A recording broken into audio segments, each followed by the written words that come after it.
Olá, pessoal. Bom dia, boa tarde, boa noite. Eu sou Estevão de Freitas Garcia, sou jornalista, formado pela quarta turma aí da Federal de Pelotas.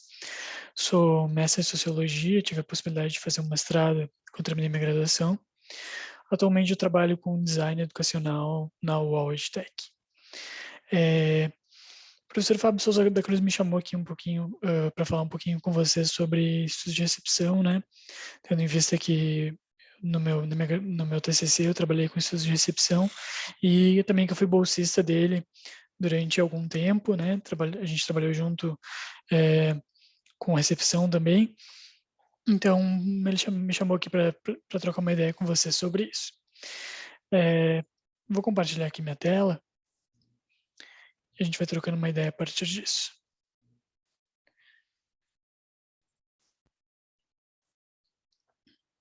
Bom, o que eu vou trazer para vocês hoje é um recorte do meu TCC, porque no meu TCC eu trabalhei com produção e com recepção, e a partir disso eu fiz um artigo que eu apresentei no Intercom, que é só recepção. Então, para ser um pouquinho mais focado, hoje eu vou falar só sobre a recepção. Se vocês quiserem, tiverem interesse de dar uma olhada no meu TCC completo, ele está disponível no site da UFPEL, né, na biblioteca. O nome é O que a TV não mostra, um estudo de recepção sobre o caso do ônibus 174, se vocês quiserem dar uma olhada lá. Ou então, esse artigo está disponível no site do Intercom, porque eu apresentei lá, acho que uns 2 ou 3 anos atrás, então ele está disponível lá. Vocês também podem me pedir no final da apresentação, eu vou deixar o meu e-mail aqui, vocês podem me mandar uma mensagem e a gente troca uma ideia e eu envio para vocês o TCC ou o artigo. Bom, o título do artigo, né, é o caso do ônibus 174, o estudo de recepção. Meu TCC ele foi orientado pelo professor Fábio Souza da Cruz e esse artigo também acabei produzindo com ele. É uma pesquisa que foi realizada em 2017. Sempre que eu apresento, eu fico pensando o quão diferente seria se eu viesse fazer esse estudo de novo, né? Porque, por exemplo, em 2018 a gente teve um contexto de ânimos um pouco acirrados, né? Por conta das eleições, e esse ano também é de eleições, então acredito que sempre que o contexto social ele muda, eu acredito que talvez as respostas podem vir a mudar, né? Principalmente quando a gente está tratando de um caso que tem um fundo social tão explícito, digamos assim, né? Se a gente quiser de fato olhar para ele. Então, talvez seria bastante interessante refazer, né? Ele talvez eu refaça algum dia. Entrando mais propriamente no estudo, né? Eu vou trazer meus objetivos para vocês, que eu resumo tudo a 2 grandes objetivos, que era observar as percepções dos entrevistados sobre o caso do ônibus 174 a partir da matéria de Jornal Nacional e observar se a contextualização do assunto, a partir de trechos do documentário ônibus 174, se elas mudam ou não as percepções da recepção, né, sobre aquele acontecimento. Eu lembro que na época eu estava bastante perdido assim sobre o que eu vou fazer no TCC, né? E daí eu lembro que no pré-projeto eu fiz uma coisa bem diferente do que acabou saindo no final. Eu pensava em trabalhar com ditadura militar, etc. E daí na época eu lembro que passou pela uma pré-banca e a gente encontrou alguns problemas assim e acabou que eu não segui em frente. Troquei de assunto e na época eu não sabia muito bem o que fazer, né? E daí fui ver filme, fui ver série para desopilar um pouco, né? E daí eu lembro que me apareceu esse documentário, anos 174. E daí fui assistir e me chocou muito na época, me marcou. É uma coisa que me marcou muito, assim. E na época eu lembro que eu assisti e eu pensei, como será que foram as matérias naquela época, né? Como será que foi noticiado isso? E daí eu fui pesquisar e achei uma matéria que foi noticiada, uma matéria que saiu na época. E também fiquei chocado pelo fato de como aquilo foi retratado pelo jornalismo. E aí eu pensei, provavelmente se as pessoas tivessem esse pano de fundo, esse contexto que esse documentário está me dando, eu acho que talvez as pessoas não vissem o caso da mesma forma. E eu pensei, bom, vamos ver, né? Vamos ver o que acontece. E daí eu trouxe essa possibilidade para o meu orientador, e na época ele gostou, ele já tinha trabalhado com isso antes. Uma outra orientanda dele também tinha trabalhado com o caso do ônibus 174. E daí a gente achou que seria legal, seria um assunto interessante de trazer. Bom, como se vocês têm alguma experiência com produção científica, vocês sabem que a gente tem que, de alguma forma, tentar circundar aquele objeto que a gente está trabalhando. Então, eu trouxe a partir de uma perspectiva histórica, trabalhei com a Rede Globo de televisão e também com o Jornal Nacional, né, trazendo desde quando surgiu até os dias atuais, como foi se dando, como foi se fundando, né, tanto a Rede Globo quanto o Jornal Nacional. Meu aporte teórico, metodológico foi estudo de recepção, mas a partir de Orozco Gomes, né? Muitas pessoas trabalham com recepção a partir do Martim Barbeiro, mas a gente sabe que o Orozco Gomes ele se baseia no Barbeiro e traz as multimediações, né? As mediações de Orozco Gomes são socialidade, ritualidade, tecnicidade, mas o Barbeiro vai lá, pega esses três conceitos e torna mais palpável, mais empírico. Na época, eu lembro que eu entendia melhor, né, o Orozco Gomes do que o Barbeiro. Acho que até hoje eu entendo um pouco melhor o Orozco Gomes do que o Barbeiro. Ele torna mais fácil de trabalhar. Então, eu trabalhei com as multimediações do Orozco Gomes.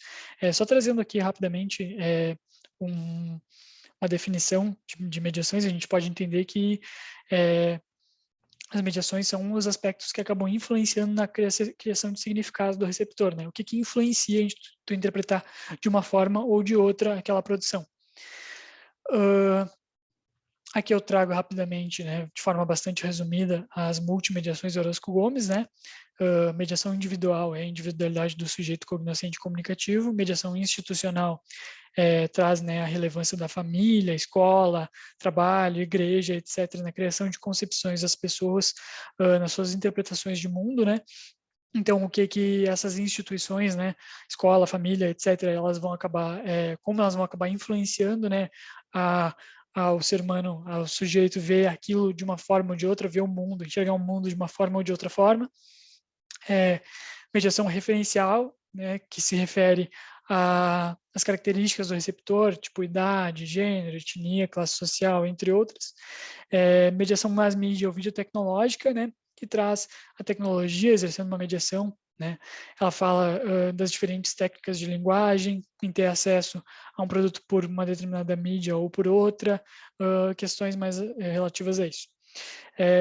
E, por fim, a mediação situacional, que diz respeito à situação de recepção, ou seja, se o receptor ele vê aquilo acompanhado ou sozinho, se ele vê acompanhado, por quantas pessoas ele está acompanhado, como que está o estado de ânimos daquela pessoa naquele momento, entre outras questões relacionadas a isso.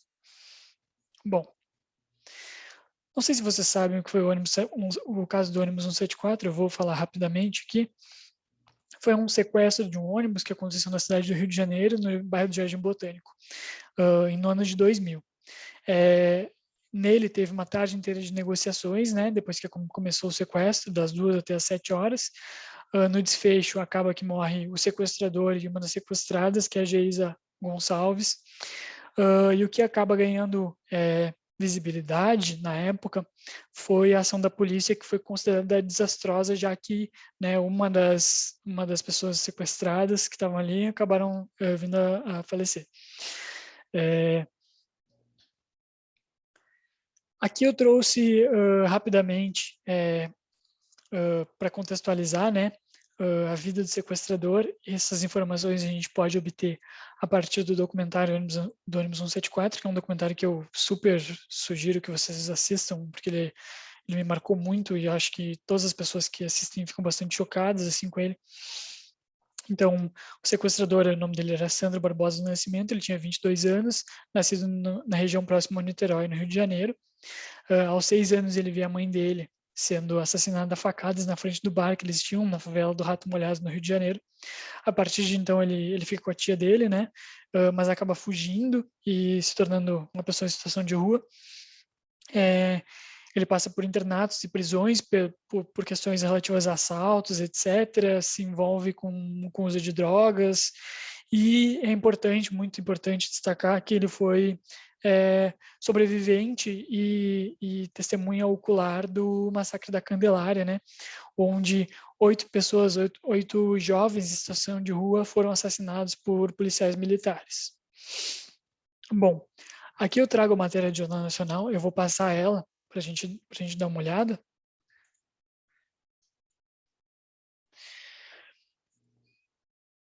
Boa noite. Desespero e morte na zona sul do Rio de Janeiro. Um homem armado sequestrou um ônibus no bairro do Jardim Botânico.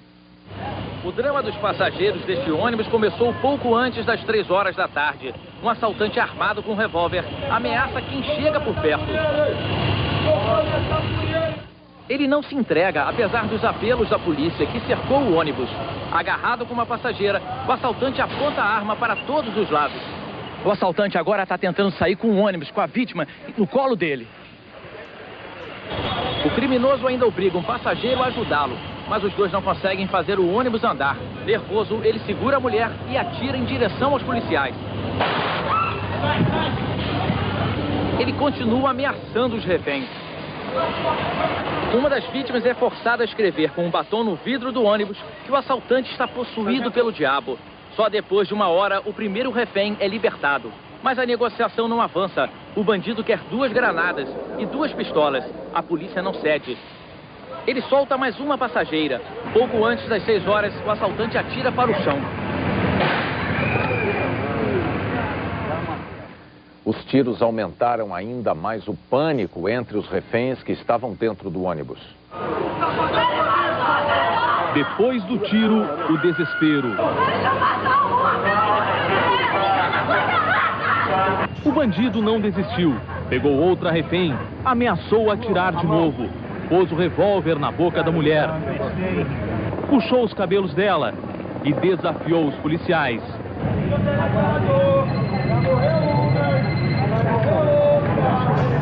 Ele não atirou, mas fez novas ameaças. O bandido levou a refém para o fundo do ônibus e mandou que ela amarrasse um cordão no pescoço dele. O primeiro prazo dado pelo bandido acabou às 6 horas, mas os policiais o convenceram a continuar negociando. 6h30, a negociação não deu resultado. O bandido foi mais uma vez para a frente do ônibus junto com a refém. Ele deu um novo prazo para a polícia. Quer que as exigências sejam aceitas até às 7h30 da noite, senão ameaça matar todos os reféns. O bandido ameaçou atirar de novo. Voltou a andar pelo ônibus com a refém. Um passageiro de muletas foi retirado. A tensão aumentou. De repente, o bandido abriu a porta e desceu usando a refém de escudo. Nesse momento, a polícia agiu. Um PM se aproximou pelo lado e deu 2 tiros no bandido. Não levanta, não levanta. Os policiais que estavam à distância avançaram. No meio da confusão, a jovem que teria sido baleada se levantou. Estava viva. O bandido e a refém que desceu do ônibus com ele foram levados para o hospital. A polícia informou que o bandido que sequestrou o ônibus morreu a caminho do hospital. Geisa Firmo Gonçalves, a refém que estava com ele no momento em que a polícia atirou, também morreu.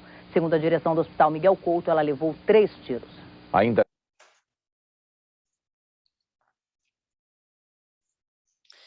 Bom, o que a gente pode destacar, né, vendo essa matéria? Gostaria primeiro de falar que o que aconteceu na época que eu descobri depois vendo algumas matérias foi que esse policial ele avançou, né, no final da operação, deu os tiros. Um deles acertou de raspão a Geisa Gonçalves e o Sandro acabou dando tiro que matou ela. Depois, várias pessoas tentaram invadir assim, para linchar ele e a polícia meio que não deixou. Assim. E ele acabou morrendo dentro do carro da polícia. Enfim.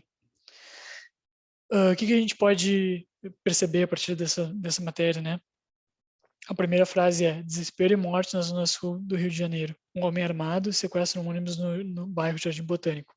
A gente pode ver, né, os apelos, as palavras desespero, morte, com a finalidade, né, de chamar a atenção do telespectador. A matéria, ela utiliza os termos assaltante, criminoso, bandido, homem armado para se referir ao Sandro. Em momento nenhum se tentou, sei lá, em momento nenhum se procurou dar nome àquela pessoa que estava cometendo aquele crime, né?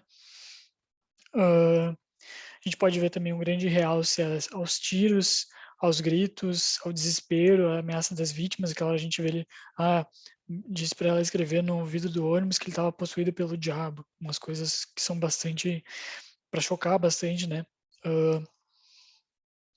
E a reportagem toda ela é contada a partir de uma mesma perspectiva, né? Que é dos jornalistas, dos repórteres e dos apresentadores.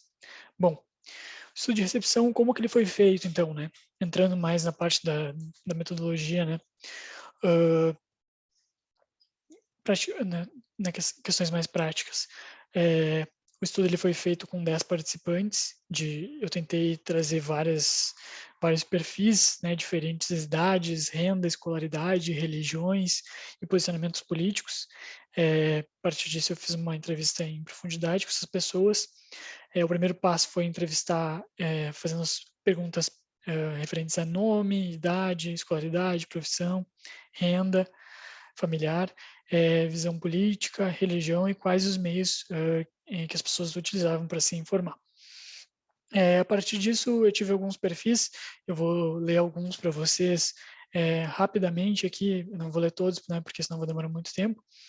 Mas, por exemplo, Adélia, 78 anos, ensino fundamental incompleto, renda familiar de 1 a 3 salários mínimos e é católica. Quanto à visão política, considera-se de centro, pois diz que vê erros tanto da esquerda quanto da direita. Se informa pela televisão, Globo e Band e por jornal impresso, Diário da Manhã e Diário Popular. Fabiana, na época, tinha 22 anos, ensino superior incompleto, ela era estudante de medicina na época. Tinha renda familiar acima de 10 salários mínimos, era católica, e quanto à visão política, ela se dizia de esquerda e se informava por Zero Hora, Carta Capital, Pública, Veja e O País. João J, 40 anos, ensino superior incompleto, estudava Ciências Sociais na época, era eletrotécnico, tinha renda familiar de 3 a 5 salários mínimos, era agnóstico, se considerava de esquerda socialista, se informava por jornal impresso. Internet e televisão. Ele disse que ele tentava manter um senso crítico, embora se informasse por todos os meios possíveis. Mais um aqui, Iago, 22 anos, ensino superior incompleto, técnico em informática, a renda familiar dele era de 5 a 10 salários mínimos, ele era católico e se considerava de centro-direita, se informava por G1 e UOL Notícias. O segundo passo, na verdade, foi passar, né, a reportagem que eu acabei de mostrar para vocês, para esses entrevistados, e para poder, né, a partir disso, ver as percepções deles. O terceiro passo, como eu disse, foram feitas as perguntas para ver as percepções dos entrevistados. As perguntas foram, de forma geral, como você vê as coberturas nesse tipo de caso? Você tinha conhecimento do caso? Qual a sua sensação, o sentimento que a reportagem te passa? Qual a ideia, a mensagem por trás da reportagem? O tratamento dado ao caso pela reportagem foi adequado? Qual a sua opinião sobre a postura da imprensa, do assaltante e da polícia? Você acha que a cobertura do caso foi isenta ou apresenta um lado? Caso apresente um lado, qual é?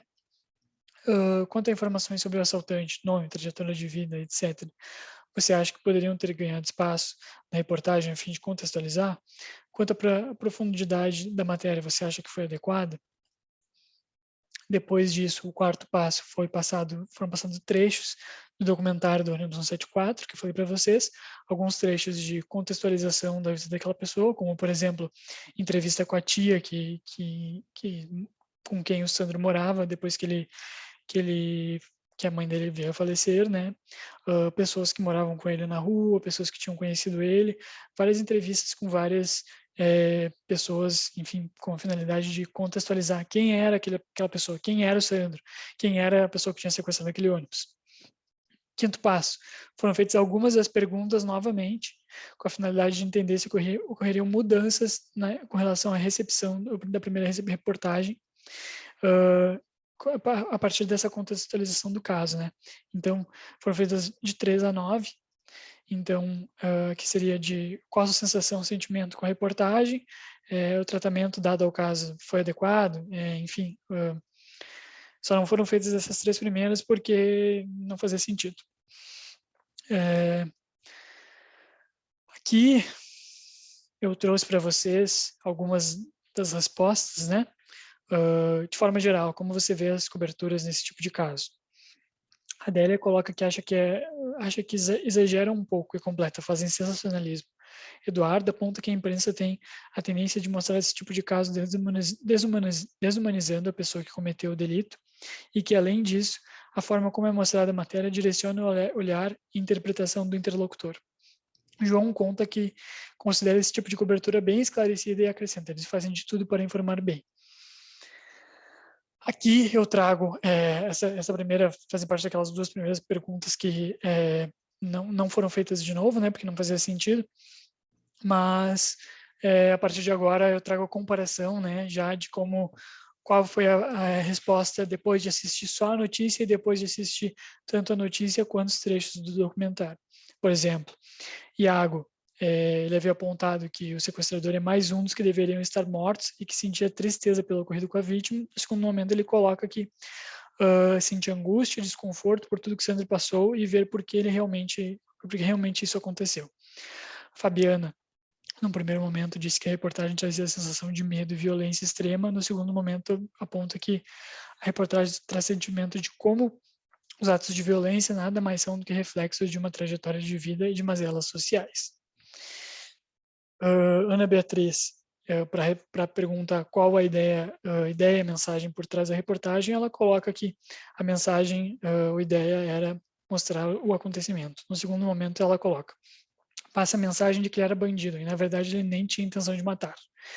Fabiana diz que no primeiro momento mostrava a insegurança vivida nas cidades e a violência cotidiana. No segundo momento, ela aponta que a ideia é mostrar a violência pela violência, sem contextualizar em âmbito social, humano e psicológico o ato ocorrido no ônibus 174. Não dar ao assaltante Sandro um nome e nem mostrar a história não o torna concreto, e sim apenas um personagem responsável por um ato de violência. O ser individual é representado como um tipo social que corrobora com as ideias de discriminação. Sobre o tratamento dado ao caso pela reportagem, se teria sido adequado ou não, João responde que acredita que, no primeiro momento, ele respondeu que acreditava que o tratamento foi adequado, e no segundo momento ele diz que não, que acha que faltou amor, acha que faltou tratamento humano. Ellen, no primeiro momento, ela colocou que frisou a questão da brutalidade, da vontade de chocar, né, da matéria jornalística. No segundo momento, ela vai colocar, então, que eles colocaram um vilão, como se não existisse o outro lado da história, não levaram em conta, não levaram o contexto de tudo, levaram como um fato isolado. Quando a pergunta foi: você acha que a cobertura do caso foi isenta ou apresentou um lado? Caso apresente algum lado, qual é? A Adélia, no primeiro momento, botou que a reportagem tinha sido isenta. No segundo momento, ela coloca que apresentou um pouco mais no lado da política. João J. colocou que a reportagem apresentava o lado da força repressora. No segundo momento, ele coloca que reforça falando que o lado dos homens de bem, da sociedade da lei, é uma tentativa de justificar a ação truculenta do Estado. É isso que ele coloca no segundo momento. Quanto a informações sobre o assaltante, né, que foi uma das perguntas se achavam que seria interessante colocar na reportagem, desde o primeiro momento todos os repórteres responderam que achavam que sim, que seria interessante colocar essas informações. Aí no segundo momento a Ana Beatriz salienta aqui: acho que a televisão tinha que passar toda a história para ensinar a população brasileira e mundial que uma pessoa chega nesse ponto pelo que ela passou. Olha a história da morte dos amigos na Candelária, a morte da mãe. João J. diz: em momento algum a matéria da Globo fala sobre Sandro, em momento algum trata das tragédias do passado de Sandro, em momento algum diz que o menino viu a mãe ser assassinada e depois os colegas da Candelária. Não questiona se teve acesso ao acompanhamento psicológico e por parte do Estado. Para ele, Sandro, a face do Estado foi apenas da ação policial, da violência, da truculência, etc. Quanto à profundidade da matéria, você acha que foi adequada? João disse no primeiro momento que não teria mais o que aprofundar, né, a matéria que teria sido adequada por isso. No segundo momento, ele conclui que a reportagem do Jornal Nacional apresenta, se elas apresentassem algumas informações vistas no segundo vídeo, né, que foi os trechos do documentário, que teria sido bem melhor. A Ellen, ela aponta no primeiro momento que a reportagem teria dado muita ênfase no caso, no segundo momento ela coloca, não teve profundidade a reportagem, mostraram como um caso isolado e não levaram às circunstâncias. Bom, algumas das coisas que a gente pode tirar disso, né, analisando a partir das multimediações, a gente pode ver que elas atuam em vários momentos, né? Por exemplo, os posicionamentos políticos, eles foram de extrema importância, né? Como eu coloquei no início, teve algumas pessoas que disseram que ele ter sido morto teria sido bom, né? Porque menos um bandido bom, um bandido morto, em outras palavras, mas foi mais ou menos isso que quiseram dizer. Essas pessoas, essas duas pessoas tinham um pouco mais ou eram de centro ou eram de centro-direita, quem emitiu essa opinião. Então a gente vê que essa é uma mediação bastante importante, né, na hora de interpretar casos como esse. Os entrevistados de maior idade, eles concordaram quanto à isenção, né, da notícia, eles apontaram que não apresentavam lado. A renda familiar, a gente considera que não teve nenhuma, não afetou de nenhuma forma a recepção daquela pessoa. E a gente vê a mediação institucional, ela agindo em alguns momentos. Por exemplo, quando tem um momento que uma moça, que ela era estudante de medicina na época, ela fala que teve a sensação de que o assaltante estava, talvez tivesse alguma patologia psiquiátrica, ou talvez estivesse sobre o efeito de alguma substância. Quanto às mudanças de opinião, então, a gente nota que, após a exibição do segundo vídeo, os entrevistados que usaram frases como mais um de muitos que mereciam estar mortos e eu acho que a polícia fez bem em eliminar menos um, eles acabaram demonstrando uma certa empatia pelo Sandro, né? Acabaram, de alguma forma, acho que entendendo um pouco mais sobre o contexto daquele ser humano e, enfim, demonstrando uma espécie de empatia. Quanto aos participantes que demonstraram desde o início simpatia por Sandro, esse sentimento ele só veio a se intensificar, né, a partir do segundo vídeo. Considerações finais, então, rapidamente. O estudo de recepção ele mostrou que o momento que a notícia foi contextualizada, mostrando muitos dos comos e dos porquês, até quem, de início, acreditava que Sandro deveria morrer, entendeu os porquês e compreendeu que Sandro é fruto de um sistema e das condições que ele proporciona. A grande maioria dos receptores, então, apontaram o sensacionalismo de alguma forma. Isso foi uma coisa que eu notei bastante na época, que o quanto as pessoas já notam aquela prática, né, de sensacionalismo como uma forma de tentar prender, né, as pessoas na frente da televisão, a apelar para o sentimento, e elas destacavam isso como algo bastante negativo, assim. Conforme os dados obtidos no estudo de recepção, podemos concluir que dar preferência para características implantadas por questões mercadológicas e de estrutura, em detrimento da qualidade e complexidade da mensagem, na época eu entendi que não parecia mais ser uma opção. Tu apelar para o sensacionalismo, apelar para questões estruturais, que a gente vê que o jornalismo ele sempre é produzido dessa determinada forma ali, né? Tem que ser rápido, tu tem que trazer a notícia de uma vez. Na época eu entendi que parecia que as pessoas já estavam se dando por conta daquilo, né? E acredito que sim. Mas a gente vê que, de certa forma, não tenho dados para falar sobre isso, mas, de certa forma, as pessoas têm se informado mais por outros meios, embora a televisão ainda seja muito utilizado até hoje, né? Então, basicamente era isso que eu queria destacar para vocês. Eu me coloco inteiramente à disposição de vocês para a gente trocar uma ideia sobre recepção, enfim, sobre o caso, o que vocês quiserem, eu me coloco à disposição. Meu e-mail está aqui na tela, estevãofreitasg@gmail.com. Posso mandar para vocês o meu TCC, ou posso mandar também o artigo que eu comentei antes, né? E então é isso, pessoal. Espero que vocês estejam tendo um bom semestre. Espero que vocês estejam bem, né? Dado o contexto que a gente passou recentemente. E qualquer coisa que vocês precisarem, é só me chamar, me coloco à disposição. Um abração, até mais.